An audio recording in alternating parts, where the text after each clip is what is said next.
Salat tahajud itu adalah kebiasaan ahli surga saat di dunia. Jadi kalau Anda ingin melihat ahli surga yang hadir di dunia, salah satunya lihat kebiasaan salat malamnya. Bukan nonton bola. Dan tidak dikalahkan oleh bola. Dia nggak peduli. Mau Kroasia menang 2-1 lawan Inggris, dia nggak peduli.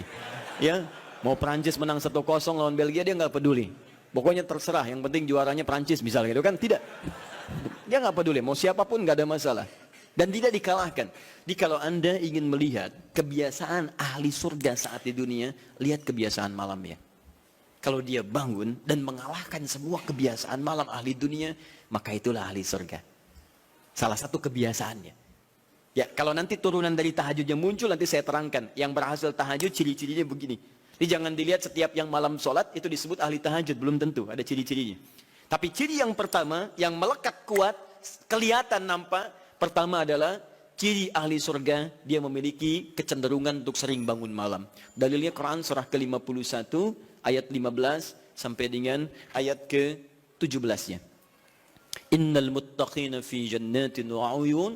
Sungguh di antara orang takwa itu nanti akan ada yang mendapatkan hadiah taman surga. Apa keistimewaannya? Akhidhina ma atahum rabbuhum innahum kanu qabla dzalika muhsinin. Sungguh kebiasaan mereka itu saat di surga, keutamaan surga taman surga ini, mereka akan langsung mendapatkan semua kenikmatannya dari Allah langsung. Kalau surga lain diberikan lewildanun mukhalladun, pelayan surga. Di kalau antum ikhwan oleh bidadari surga, yang akhwat oleh pangeran-pangeran surga. Ganteng cantiknya nggak usah dibayangkan, tak terlukiskan.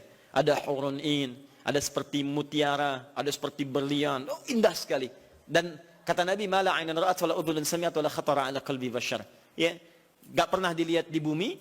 Dia mengantarkan bi aqwabi wa abari qawaqasin min ma'in, bawa gelas-gelas yang berleburan mutiara, emas dan sebagainya. Nggak seperti ini, nggak ada merek Akhir TV di sana nanti. Ya, semuanya indah. Tapi nggak terbayang. Tapi taman surga tidak. Allah langsung yang berikan. Tanpa perantara. Kun fayakun. Gak usah dibayangkan. Laisa kamitslihi syai'. Ada seketika. Tapi yang hebat, apa kebiasaan ini? Kata Al-Quran langsung, ini Allah yang mempersaksikan. Innahum kanu qabla dzalika muhsinin. Mereka itu ahli ihsan saat di dunia. Ayat 17-nya. Kanu qalila minal laili ma yahja'un. Mereka itu malamnya sedikit tidurnya. Jadi punya kebiasaan bangun malam. Jadi kalau Anda, ini cara memahami ayat itu begini. Cara memahami ayat seperti ini, jangan mencari orang lain. Anda sendiri yang jadi bagian dari ayat itu. Jadi itu diinformasikan pada kita, sebagai tawaran, kita mau nggak berniaga dengan ayat itu? Mau nggak menjadi bagian dari ahli surga itu? Jadi jangan sibuk mencari kebiasaan orang, kenapa Anda tidak membiasakan diri jadi bagiannya? Ya, jadi coba cek dari keluarga. Ada nggak sudah jadi bagian dari ahli surga di keluarga Anda? Sekarang pulang ke rumah, coba lihat, dari sekian orang yang ada di rumah, berapa yang bangun? Mula-mula cuma 2 orang, menikah suami istri, belum bangun. Allah kirimkan anak, belum bangun. Sudah ada cucu, belum bangun. 10 orang di rumah, nggak ada yang bangun. Masa satu pun nggak ada yang jadi ahli surga? Coba. Makanya karena saking tingginya ayat ini, Nabi sampai membangunkan istrinya. Membangunkan menantunya. Membangunkan anaknya Fatimah Az-Zahra, menantunya Ali bin Abi Thalib. Dibangunkan oleh beliau, ayo bangun, bangun, bangun. Saking inginnya keluarga Nabi terpancar cahaya surga sejak mulai di dunianya.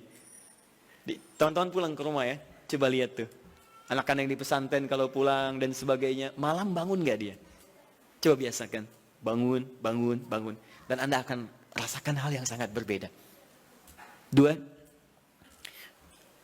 Tadi tambah 1 ya, berarti 5. Sekarang yang ke-6. Orang-orang yang rajin bangun malam, itu orang-orang yang mendapatkan pujian langsung dari Allah Subhanahu wa ta'ala. Jadi kalau Anda ingin melihat orang yang dipuji Allah, itu lihat orang yang sering bangun malam. Tahajud. Di antara dalilnya, Quran surah ke-32, ayat ke-16. Tatajafa junubuhum 'anil madaji' yad'una rabbahum khawfan wa tama'a wa mimma razaqnahum yunfiqun.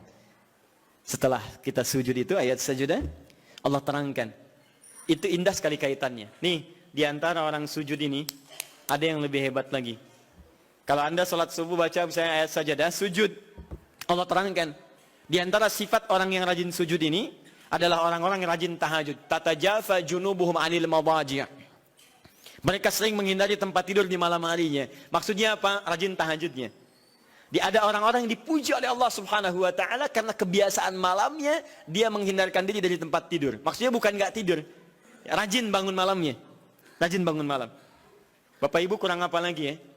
Kalau ada orang dipuji misalnya saat di dunia, presiden memuji seseorang, artinya presiden menyukai dia. Artinya presiden menjamin kemudahan baginya.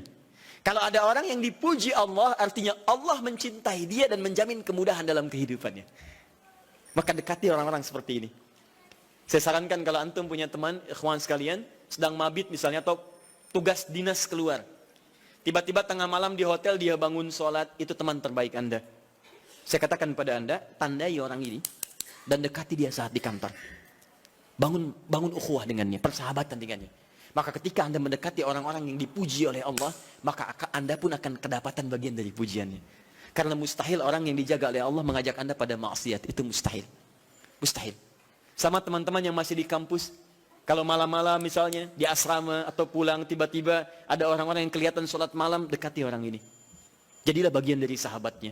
Dan dengan itu saya ajak, coba cek pasangan hidup Anda. Jangan-jangan selama ini Anda berdua belum mendapati sesuatu yang terbaik. Kalau ibu ingin suaminya dipuji oleh Allah Subhanahu wa taala, maka bangunkan malamnya supaya dia sholat. Kalau istri Anda ingin dipuji oleh Allah Subhanahu wa taala, bangunkan malamnya supaya dia sholat. Dan kalau bisa keduanya kompak.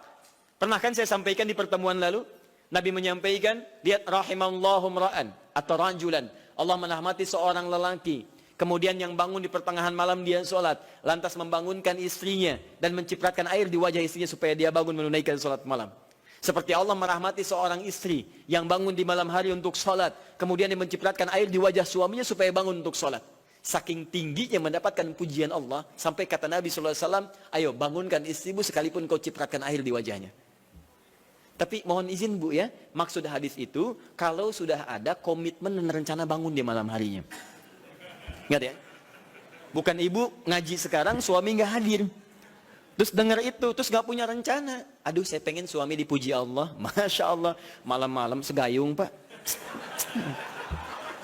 Mama kenapa? Hadis Nabi Pak. Oh hadis Nabi. Aduh, siapa yang ngajarin? Itu yang repot. Paham ya? Baik, sudah yang terakhir. Ini menunjuk pada keutamaan tahajud. Kemarin 4, saya tambahkan jadi 3. 1, masih ingat tadi yang pertama apa? Allah Subhanahu wa taala menjamin ia sebagai ahli surga, kebiasaan yang ada di dunia. Yang kedua, Allah memuji orang ini. Dan yang ketiga, tahajud itu kebiasaan orang soleh yang ditekankan oleh Al-Quran dan hadis Nabi SAW. Kebiasaan orang-orang soleh. Jadi kalau yang pertama ahli surga, kedua dipuji Allah, yang ketiga langsung dikuatkan orang-orang soleh. Dan orang-orang soleh itu, mohon izin ya, maaf, orang soleh itu tempatnya saat di surga, itu sesurga dengan semua nabi. Semua nabi dan rasul. Ayatnya ada di Quran surah keempat An-Nisa ayat 69. Paling kanan di pertengahan. وَمَنْ يُطِعِ اللَّهَ وَرَسُولَهُ فَأُولَئِكَ مَعَ الَّذِينَ أَنْعَمَ اللَّهُ عَلَيْهِمْ مِنَ النَّبِيِّينَ وَالصِّدِّيقِينَ وَالشُّهَدَاءِ وَالصَّالِحِينَ وَحَسُنَ أُولَئِكَ رَفِيقًا. Siapa yang mau menaati Allah dan Rasulnya, maka dia bisa sesurga dengan orang-orang yang telah Allah berikan jaminan nikmat surga untuk mereka. Di antara mereka para nabi, awas, para syuhada, siddiqin, orang-orang jujur, wassalihin, orang-orang saleh. Ini syahidnya di ayat ini bahwa orang-orang saleh akan sesurga bersama semua nabi. Saya pernah katakan pada Anda, kalau beberapa nabi saja, maka bahasa Arabnya bukan nabiyin, tapi anbiya. Anbiya. Karena itu ada surah ke-21, surah Al-Anbiya. Di situ dikisahkan beberapa nabi saja. Puncaknya di Quran surah 21 ayat 83 sampai 90. Di situ ada kisah Nabi Zakaria, kisah Nabi Yunus, kisah Nabi Ayub dan sebagainya. Anda bisa baca itu, ada turunan para nabi, tapi tidak semua nabi dikisahkan. Tapi kalau Anda ingin sesurga dengan semua nabi tanpa kecuali, maka Anda kerjakan sebagai orang soleh saat di dunia, ada peluang mendapatinya. Nah, ciri orang soleh yang ditekankan itu, dia adalah orang-orang yang rajin bangun malam saat dia berada di dunia. Itu yang disampaikan tekanannya di Quran surah ke-76 Al-Insan ayat ke-26. Wa minal laili fasjud lahu wasabbihhu lailan tawila. Dan di antara sementara malam, tidak usah sepanjang malamnya, tapi sebagian malam cari waktu untuk banyak bersujud kepada Allah dan memperbanyak tasbih kepadanya. Di antara makna tasbih dan sujud itu adalah tahajud. Dari mana taunya tasbih dan sujud bagian dari tahajud? Itulah nanti yang akan kita bahas tentang sifat salat tahajud Nabi dalam pertemuan yang sekarang.